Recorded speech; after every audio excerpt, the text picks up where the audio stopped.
e exportam equivale a 50% ou mais da riqueza do Estado, isso é muito bom para o Estado, porque isso não beneficia só essas 5 firmas, isso beneficia o Estado como um todo. Tem o que a gente chama de efeitos de transbordamento ou externalidades positivas para o Estado do Espírito Santo em seu total.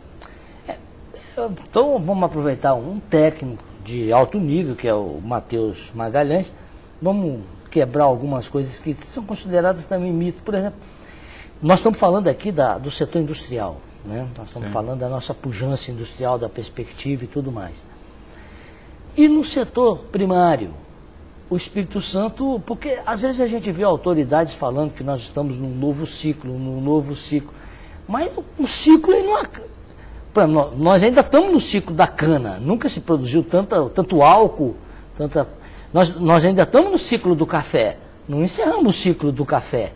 O ciclo do café no Espírito Santo ainda é soberano, né? Então, essa questão do ciclo, nós estamos entrando no outro, porque ou essa discussão de ciclo, do ponto de vista acadêmico, ela é até inadequada? Não, na verdade eu acho que ela é muito adequada, e ela é adequada no seguinte sentido: a academia estadual sempre foi muito rica em termos de uma área que nós chamamos de historiografia econômica. E o que houve no Espírito Santo foi uma divisão de sua história em 3 ciclos de desenvolvimento. Nós tivemos um ciclo primário, baseado aí mais na agricultura. Depois temos um ciclo um pouco mais industrializado, com uma presença mais forte do capital estatal, capital nacional. O Estado entra... As grandes empresas, os grandes projetos do Espírito Santo. Isso foi muito importante. E agora? E a partir da década de 90... nós temos um ciclo mais industrializado que é baseado não apenas no capital estatal, mas também no capital privado. Mas nenhum ciclo substituiu o outro. Mas isso é comum em economia. O que acontece? Então não existe ciclo, Na verdade, essa divisão em ciclos tem um caráter não apenas didático, mas também um caráter da gente ter muito claro o que predomina no momento. Isso não quer dizer que o ciclo da cana acabou, ou que o café perdeu importância econômica. Só quer dizer que o café ou a cana não tem mais a predominância sobre a economia do Estado que eles tiveram no início do século XX. Eles continuam importantes para o Estado do Espírito Santo. O café não é o maior empregador do Estado ainda? Eles continuam importantes, eu não vou negar isso. Agora, a economia se modernizou. Vieram novos projetos e com esses novos projetos mudou toda uma estrutura industrial aqui do Espírito Santo. O mundo mudou.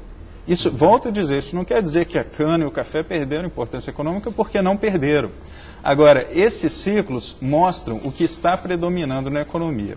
Um desafio básico para o Espírito Santo... Porque nós já estamos encerrando o desafio para os próximos anos, o que tem previsto, investimento... É uma palavra simples: salto de qualidade.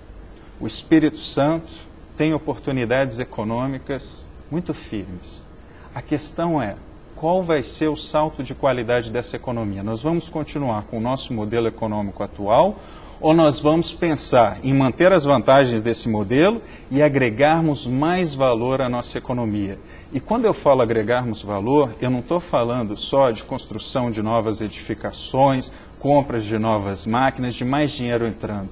Eu estou falando também do investimento mais importante que existe, que é o investimento nas pessoas, o investimento em capital humano, que os economistas chamam. Investimentos em educação básica é um dos investimentos mais importantes que uma localidade pode fazer. Há estudos em economia e psicologia demonstrando que, se você investe muito na educação de crianças até os 5 anos, você muda completamente a vida daquela criança quando ela entra no mercado de trabalho. Por exemplo, crianças que aprendem a seguir bem certas instruções, aprendem a lidar com fatores como frustração, são, em geral, trabalhadores que ganham salários nitidamente mais altos do que aqueles que não têm esse tipo de habilidade cognitiva. Então, o desafio agora para o Espírito Santo é agregar valor ao seu povo. Isso se dá principalmente através da educação. Outras áreas importantes e que os economistas têm feito grande progresso nas últimas décadas são saúde, combate à pobreza, combate à criminalidade. Em relação à pobreza, por exemplo, o Espírito Santo lidera o ranking nacional em termos de maior redução de pobreza e desigualdade de renda do país inteiro. Ainda há muito a ser feito. Isso não quer dizer que a pobreza e a desigualdade acabaram. Não acabaram. Mas o Espírito Santo teve a maior taxa de redução nesse sentido. Ainda há muito trabalho a ser feito, e é por isso que eu digo que essa é uma época muito estimulante para os economistas do Estado.